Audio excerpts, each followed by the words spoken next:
धन्यवाद आदरणीय नरेंद्र कुमार सिंह जी और मेरे हमारे अध्यक्ष श्री संजय शर्मा जी का कि आपने सभागार में उपस्थित न्यायिक अधिकारियों का सहयोग किया। अब मैं अंत में आभार प्रकट करना चाहूंगा अपने समाज का, अपने पैनल के अधिवक्ताओं का और वर्तमान जो पूर्व कार्यकारिणी हो गई है तो पूर्व कार्यकारिणी के सभी पदाधिकारियों का, जितना इन्हें कुशलता से मेहनत से उन्होंने ये चुनाव संपन्न कराया और ये कार्यक्रम आयोजित किया, उसके लिए मैं उनका बार बार धन्यवाद ज्ञापित करता हूँ। दूसरा धन्यवाद ज्ञापित करता हूँ मैं चुनाव अधिकारीगण का, जिन्होंने कुछ कठिनाइयों के बावजूद चुनाव को पूर्ण रूप से संपन्न करा दिया। वे भी धन्यवाद के पात्र हैं। मैं सभी को आदर सम्मान से उनका धन्यवाद प्रेषित करता हूं।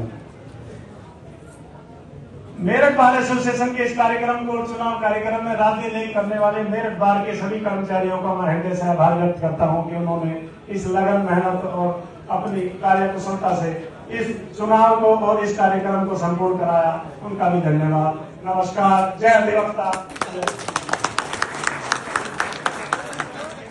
अब मैं आदरणीय महामंत्री अमित दीक्षित जी, जिनका लगातार स्नेह मेरे साथ बना हुआ है, और मैं आप सभी के सामने उनसे एक निवेदन और विनती करना चाहूंगा कि जो उनका अनुभव इस बार मेरठ बार एसोसिएशन को चलाने में रहा है और अधिवक्ताओं के लिए जो उन्होंने इस साल किया है, खास तौर से पुलिस वाला काम, मैं उनसे चाहूंगा कि वो मुझे पूरे साल अपना सहयोग प्रदान करें। मैं ऐसी उनसे विनती करता हूं और आप सात लोगों की गवाही के सामने उनसे निवेदन करता हूं कि मेरे अनुरोध को वो स्वीकार करें और मुझे हमेशा इस संबंध में और अन्य किसी भी कार्य में मेरा पूरा सहयोग करेंगे, ऐसी मुझे आशा है। दोस्तों, मेरठ बार एसोसिएशन में लगभग 9000 सदस्य हैं, जिनका मैं सभी का, चाहे वो वोट देने के अधिकृत थे या नहीं थे, मैं उन सभी के लिए हमेशा तत्पर और तैयार रहूंगा, ऐसा मेरा वायदा है। मेरठ बार एसोसिएशन के 4155 मतदाता थे और 3138 मतदाताओं ने लगभग अपने मतों का प्रयोग किया, जिसमें से 1536 वोट उन्होंने मुझे दिए। उसके लिए मैं उनका बार बार आभार व्यक्त करता हूं और उन्हें अपना हृदय से आभार उन्हें व्यक्त करते हुए नमन करता हूं। दोस्तों, अब आती है कि मेरठ बार की नई निर्वाचित कार्यकारिणी का क्या करेगी और कैसा इनका विजन होगा, उसके संबंध में दोस्तों मैं अभी तो ज्यादा नहीं कह पाऊंगा, क्योंकि वायदे करना तो राजनीतिक लोगों का काम है। जैसा मैंने कहा कि मैंने आदरणीय पूर्व अध्यक्ष जी, महामंत्री जी और आप सबके सहयोग से मैं ऐसा कोई निर्णय नहीं करूंगा जो निरंकुश तरीके का हो। जो भी निर्णय लिया जाएगा वो आप लोगों की सहमति और सहयोग से, जितने भी मेरठ बार के पूर्व अध्यक्ष और पूर्व महामंत्री हैं, उनके सभी से राय लेकर सभी काम मेरठ बार एसोसिएशन को आगे बढ़ाया जाएगा। और हमारे मेरे अध्यक्ष संजय शर्मा जी की यही बात हो रही थी और हमने ये वायदा किया है कि हम मेरठ बार की गरिमा, प्रतिष्ठा और सम्मान को किसी भी कीमत पर बढ़ने कम नहीं होने देंगे और उसे ऊंचाइयों पर ले जाने का प्रयास करेंगे। आप लोगों से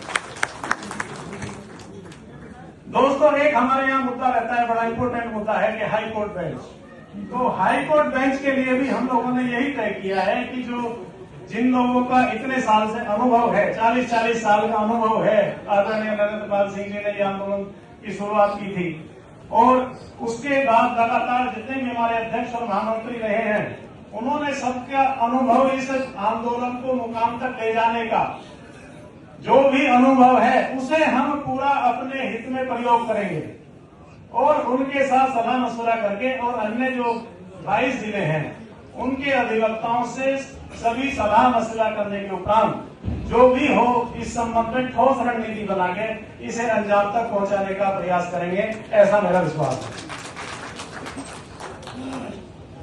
साथियों, जैसा कि अभी महामंत्री जी ने बताया कि ई फाइलिंग केंद्र स्थापित हो गया है। साथियों, ई फाइलिंग केंद्र स्थापित कराने के लिए मैं उनका बहुत बहुत आभार और शुक्रिया और उनकी जो इसमें प्रयास रहे हैं उनके लिए मैं उन्हें बहुत बहुत आशीष वचन और शुभकामना देता हूं। अब हमारी जिम्मेदारी बढ़ गई है कि हम उस फाइलिंग केंद्र को ऐसा कर दें कि कम से कम हमारे अधिवक्ताओं को किसी परेशानी का सामना न करना पड़े और वो सुचारू रूप से चले। उसके लिए हमारा प्रयास होगा कि जनप्रतिनिधि जो जितने हैं, हमारी बार में पहले हमेशा जनप्रतिनिधियों से सहयोग लिया जाता रहा है। इस हॉल को बनाने के लिए भी अवतार सिंह भड़ाना एमपी उस समय थे, उन्होंने 10 लाख रुपए का दान दिया था।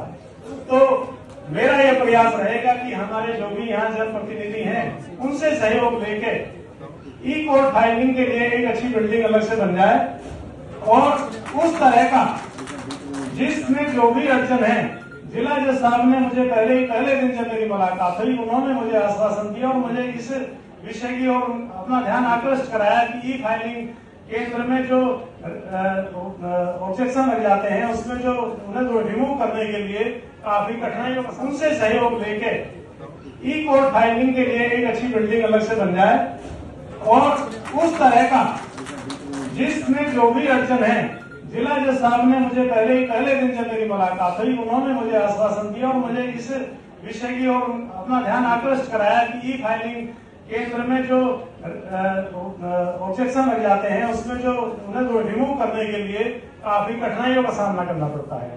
तो माननीय जिला जज के सहयोग से और हाई कोर्ट में जाके हम और अध्यक्ष जी और पूरी कार्यकारिणी हमारी ये प्रयास करेगी कि वो जितने भी उसमें ऑब्जेक्शन डिफिकल्टीज लगती हैं वो मेरठ जनपद में ही रिमूव हो जाए, ताकि अधिवक्ताओं को बराबर उसका चक्कर न लगाना पड़े।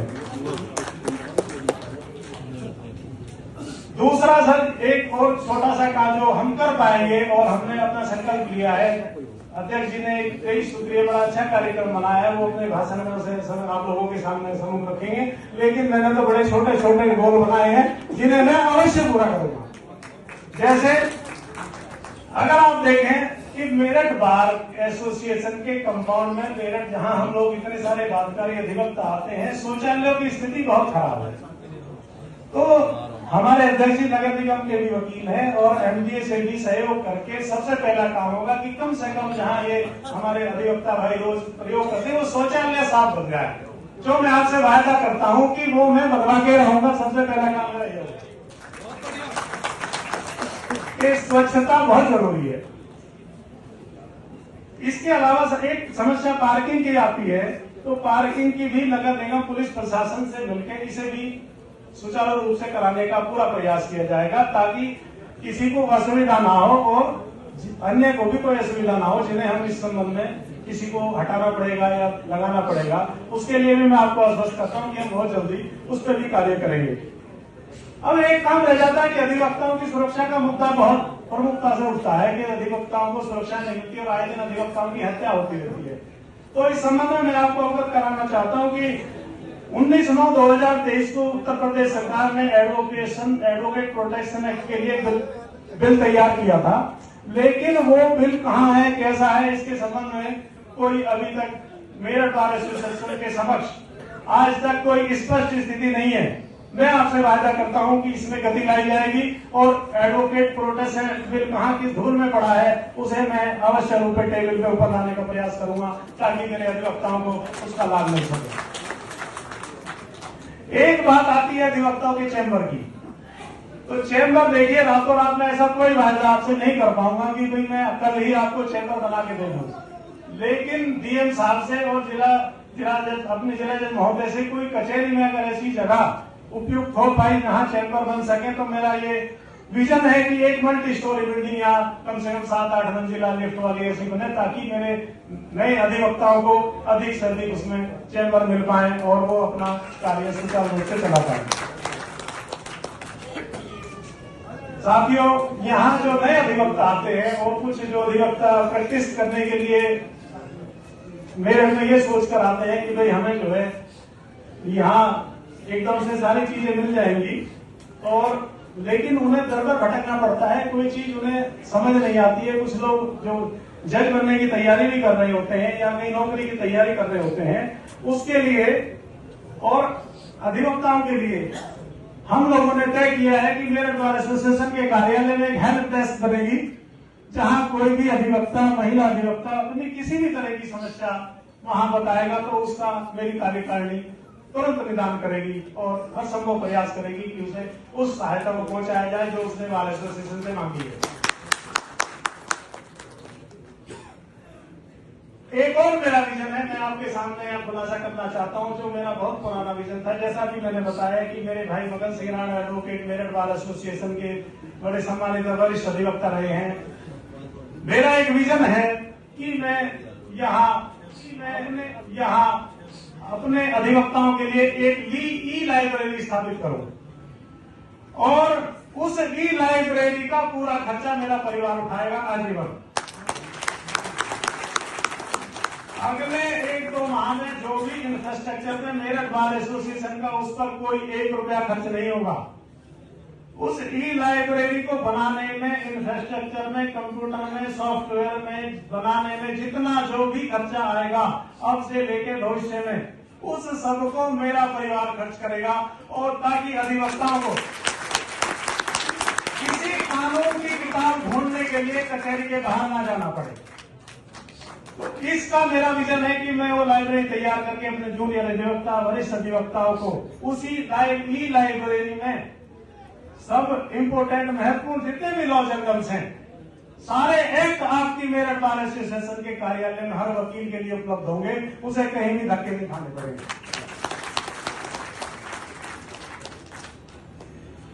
दोस्तों, अब मेरी एक अंतिम बात रह जाती है, जो मैं अपने जिला जज महोदय के समक्ष रखना चाहता हूं।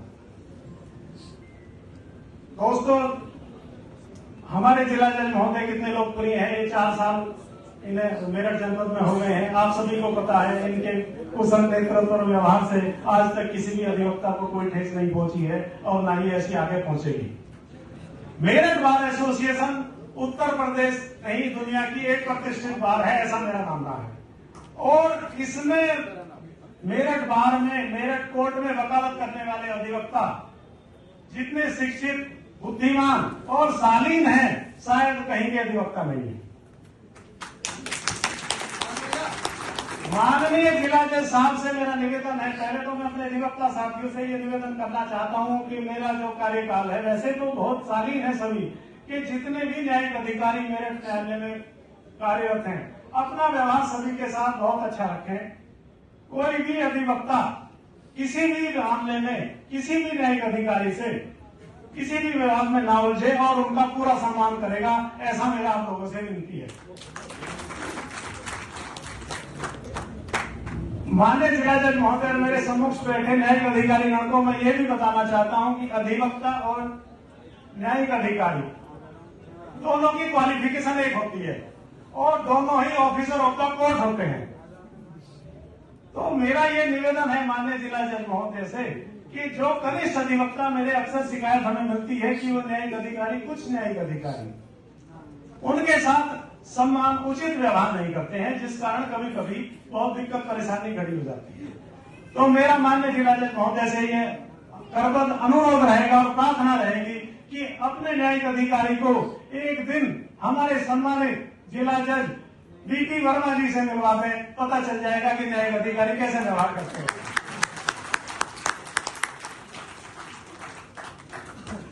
जब हमारा जूनियर अधिवक्ता, जो नया अधिवक्ता आया है, 1-2 साल का, कोर्ट में जाता है तो उसे झिझक होती है और कानून की भी नई जानकारी कम होती है। तो मेरा यही अनुरोध रहेगा अपने न्यायिक अधिकारियों से कि अगर वो कुछ गलती भी कर रहा है या कानून का इंटरप्रिटेशन करने में उसे कोई भूल हो जा रही है या दाखिल करने में कोई त्रुटि हो जाती है, तो उसे अपना छोटा भाई समझ के उसे जो है उसे प्यार से समझा दें और बता दें, किसी भी मामले में उसके साथ कोई ऐसा व्यवहार ना करें कि उसकी भावनाओं को ठेस पहुंचे और उसे अपने मौकिल के सामने, क्लाइंट के सामने थोड़ा सा होना पड़े। ऐसा मेरा आपसे निवेदन है। खासतौर से हायर जुडिशियल ऑफिसर से मेरा अनुरोध रहेगा। हालांकि हायर जुडिशियल ऑफिसर बहुत शालीन होते हैं और उनकी तरफ से कभी कोई ऐसा हमारी जानकारी में सुनने में नहीं आया है, लेकिन जो लोअर जुडिशरी होती है वहां अक्सर क्योंकि काम भी ज्यादा होता है और कभी कभी कोई ना कोई अधिवक्ता अपने किसी भी भाववश कुछ अधिक भी बोल जाता है, तो ऐसी स्थिति से हम अधिवक्ताओं को भी बचना है और न्यायिक अधिकारियों को भी हमारी उन गलतियों को, मेरे घनिष्ठ अधिवक्ताओं की गलतियों को माफ करते हुए उन्हें जो है। और प्रतिष्ठित श्री चौधरी नरेंद्र पाल जी ने मुझे इतना प्यार और आशीर्वाद शुरू से ही, जब मैं चुनाव लड़ने से पहले ही उनसे आशीर्वाद लेने गया तो उन्होंने मुझे विजय का आशीर्वाद दे दिया था और वो उनका आशीर्वाद आज फलीभूत हुआ। गजेंद्र सिंह धामा जी से भी जब मैं मिला, हालांकि वो दूसरे लोगों को चुनाव लड़ा रहे थे, उन्होंने भी मुझे जीत का आशीर्वाद दिया।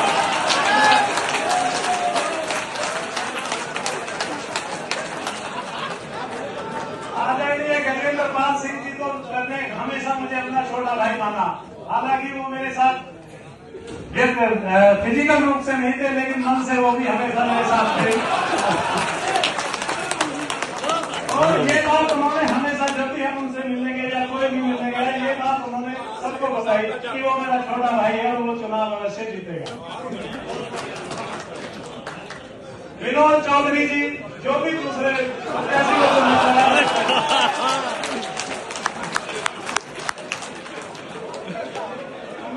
उन्होंने भी मुझे समय समय पर मुझे बताया कि मुझे क्या करना चाहिए और क्या नहीं करना चाहिए। बंद हो गया।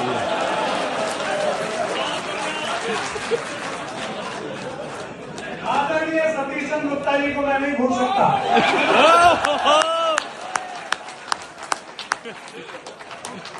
आदरणीय सतीश चंद्र गुप्ता जी ने मेरे पुत्र को आशीर्वाद दिया था कि तेरा पिताजी जीत गए हैं। मैं जीतने के बाद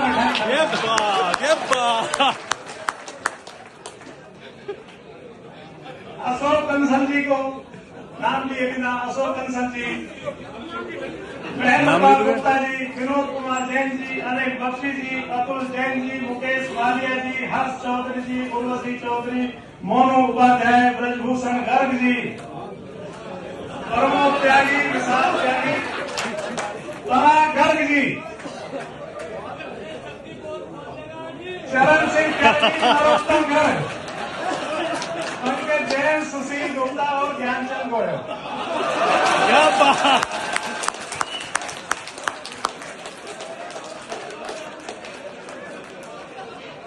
इन सभी लोगों ने जितने मैंने नाम लिए, ये सभी मेरे लिए आदर के पात्र हैं और मैंने कभी भी उन्हें ये नहीं कहा कि आपको मुझे ही वोट देनी है। मैंने उन्हें ईमानदारी से कहा कि भाई आपका जहां जो है, लेकिन मुझे सिर्फ आपका प्यार चाहिए।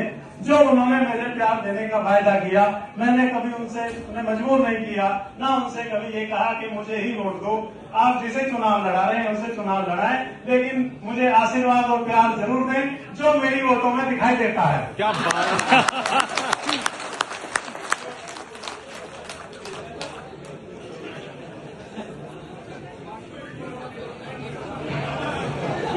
शर्मा जी कोई बोल रहा हूँ।